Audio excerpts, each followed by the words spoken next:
माननीय श्री श्रीपादजी नाईक हे मंत्री आहेत केंद्रामध्ये आयुष या विभागाचे, आपल्याशी अशी तर रिलेव्हंट आहे आणि ते इथे आले आहेत. तर मी रमेशजींना विनंती करतो की त्यांना घेऊन ते कृपया स्टेजवरती येतील.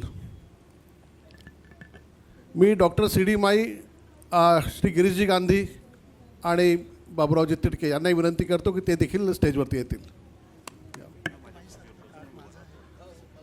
मी रामदासजी आंबटकर पण इथे आहेत, मी त्यांनाही विनंती करतो की त्यांनी देखील मंचावर यावं.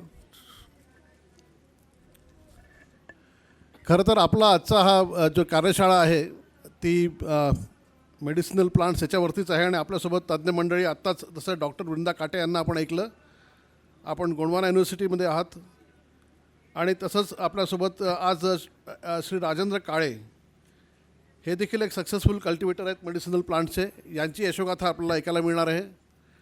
आणि आज आपल्यामध्ये श्री अशोक जोनवाल हे कन्सल्टंट आहे CSIR IIMला जम्मूला गेली 15 वर्ष आणि महाराष्ट्रामध्ये, मध्य प्रदेशमध्ये आणि छत्तीसगडमध्येही तर या आरोमा मिशनचा अवेअरनेसमध्ये काम करतात आहे.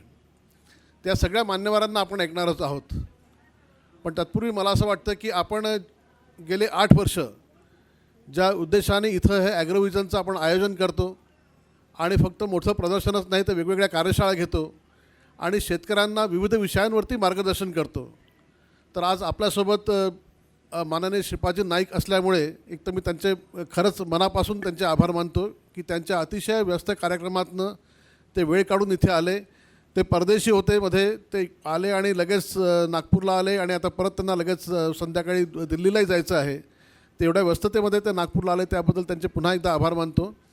आणि आपण त्यांचं मनोगत ऐकण्याच्या आधी आणि नितीनजी यायच्या आधी मला असं वाटतं की आम्ही ज्या कार्यशाळा करतो या कार्यशाळेमागची भूमिका अगदी थोडक्यात मी विनंती करेन आमचे जे ॲडवायझरी काउन्सिलचे अध्यक्ष आहेत डॉक्टर CD माई, की आपण थोडक्यात जर आपल्या कार्यशाळा आपण काय करतो माननीय श्रीपादजींकरता आपण अगदी थोडक्यात सांगावं, म्हणजे त्यांना आपल्या गोष्टींचा आवाका लक्षात येईल.